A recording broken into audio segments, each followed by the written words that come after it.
आज की खास खबर। हिंदुस्तान के पहले बौद्ध चीफ जस्टिस गवई ने हलफ लिया।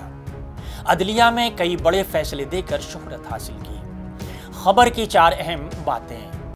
उनकी इस ओहदे की मुद्दत सिर्फ 6 माह है। गवई ने जज की हैसियत से कई अहम फैसले दिए। जस्टिस गवई दूसरे दलित चीफ जस्टिस होंगे और जस्टिस गवई का सियासत में आने से इनकार। आदाब, मैं हूं अब्दुल हई खान। अब खबर तफसील से। जस्टिस BR गवई ने आज हिंदुस्तान के 52वें चीफ जस्टिस के तौर पर हलफ लिया।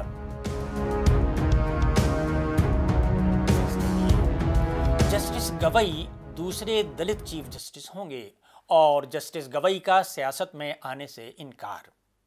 आदाब, मैं हूं अब्दुल हई खान। अब खबर तफसील से। जस्टिस BR गवई ने आज हिंदुस्तान के 52वें चीफ जस्टिस के तौर पर हलफ लिया। सदर द्रौपदी मुर्मू ने जस्टिस गवई को चीफ जस्टिस के ओहदे का हलफ दिलाया। मौजूदा चीफ जस्टिस संजीव खन्ना की मियाद 13 मई को खत्म हो गई थी। जस्टिस गवई का नाम सीनियरिटी लिस्ट में JI खन्ना के बाद था, इसलिए जस्टिस खन्ना ने उनका नाम आगे बढ़ाया। ताहम उनकी मुद्दत मुलाजिमत सिर्फ 6 माह की है। CJI गवई मुल्क के दूसरे दलित और पहले बौद्ध चीफ जस्टिस हैं। चीफ जस्टिस गवई की मां कमलताई ने कहा, मैं हमेशा से चाहती थी कि मेरे बच्चे अपने वालिद के रास्ते पर चलें और माशरे की खिदमत करें। गवई ने बचपन से ही मुश्किल हालात का सामना किया है और अपनी मेहनत से वो आज इस ऊंचे मकाम पर पहुंचे हैं। जस्टिस गवई मुल्क के दूसरे दलित चीफ जस्टिस होंगे। उनसे पहले जस्टिस के KG Balakrishnan chief justice of India बने थे। जस्टिस बालाकृष्णन साल 2007 में सुप्रीम कोर्ट के चीफ जस्टिस बने थे। सुप्रीम कोर्ट के जज के तौर पर जस्टिस गवई कई तारीखी फैसलों में शामिल रहे हैं।